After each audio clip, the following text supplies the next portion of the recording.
नमस्कार मित्रांनो, आज मी तुमच्यासाठी एक अतिशय उपयुक्त नवीन माहिती घेऊन आलेली आहे, जी माझ्या सोशल मीडिया बांधवांना, ज्या काही माझ्या मैत्रिणी असतील, ज्या जास्त शिकलेल्या नाही आहेत, ज्यांना जास्त डिजिटल गोष्टींचं नॉलेज नाही आहे, अशा माझ्या मैत्रिणींना ही माहिती खूप उपयुक्त आहे.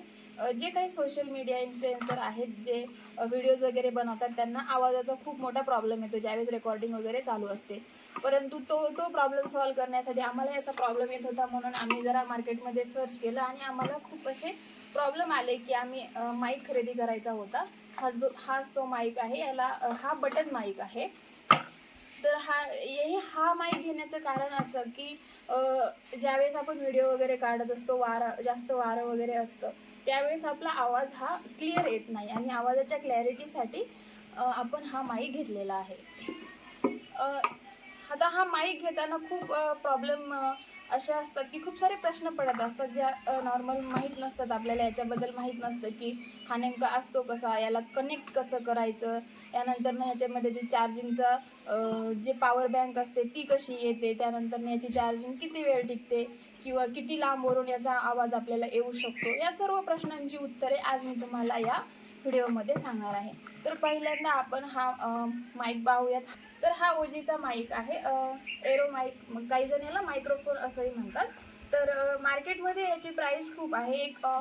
1,000पासून तर 15,000पर्यंत ज्याला जसा घ्यायचा तसा वेगवेगळ्या कंपनीचे वेगवेगळे माईक आहेत. आम्ही हा घेतलेला आहे, हा 2,000चा आहे. फीचरबद्दल आपण माहिती जाणून घेऊयात. याच्यामध्ये दोन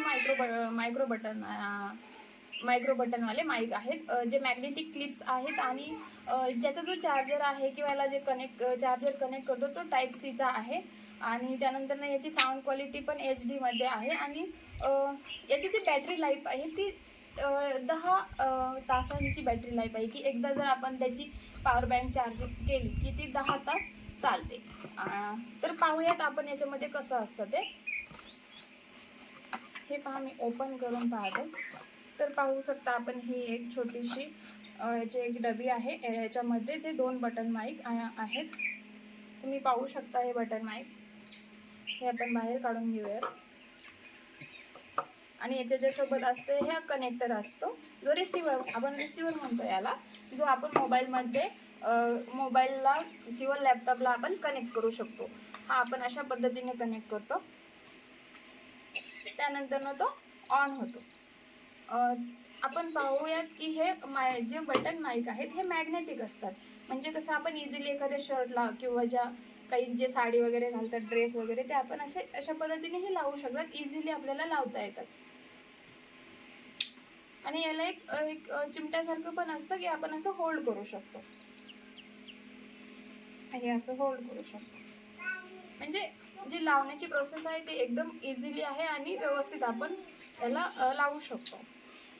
त्यानंतर याच्या चार्जिंगबद्दल सांगायचं झालं तर ही जी याच्यामध्ये याच्या बॅक साईडला इथं त्याचे हे पॉवर बँक असते आणि या पॉवर बँकची लाईफ ही 10 आवर्सची असते.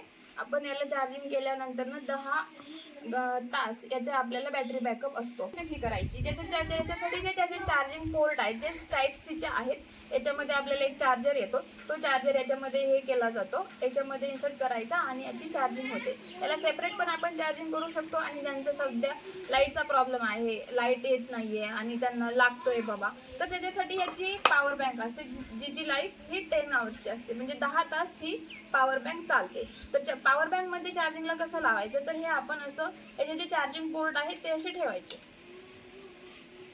खालच्या बाजूने हे चार्जिंग पोर्ट ठेवायचे याच्यामध्ये आणि हे लावून घ्यायचं. तर तुम्ही पाहू शकता त्याच्यामध्ये लाईट लागलेली आहे आणि किती % पॉवर बँकला चार्जिंग आहे हे पण या डिस्प्लेवरती आपल्याला दिसतं व्यवस्थित. काही जो कोणी प्रवासात वगैरे असतो तर त्यांना कुठल्याही चार्जरची किंवा अडॅप्टर सोबत ठेवण्याची काहीही गरज नसते. त्यानंतर आपण जाणून घेऊयात याच्यामध्ये याचा चार्जर कसा असतो.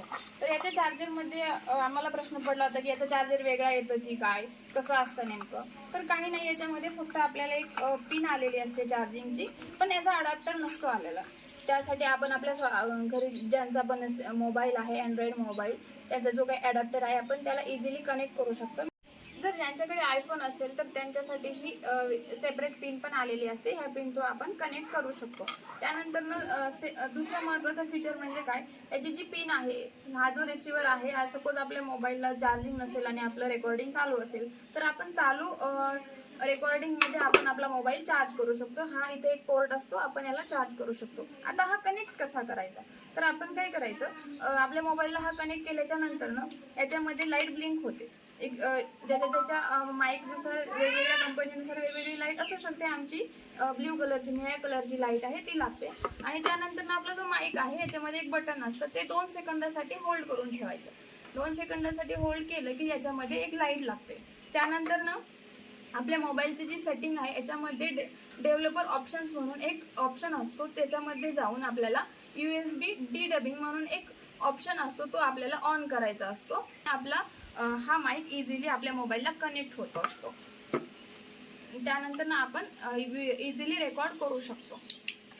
जर तुम्हाला हे सगळं करत असताना काही प्रॉब्लेम आला, काही माहीत नसेल, तर याच्यामध्ये एक हे माहिती पुस्तक पण दिलेलं असतं. हे रीड करून तुम्ही व्यवस्थित याच्याबद्दल माहिती अजून जाणून घेऊ शकता, जे ह्या बॉक्समध्ये कंपनीने त्यात दिलेलं असतं.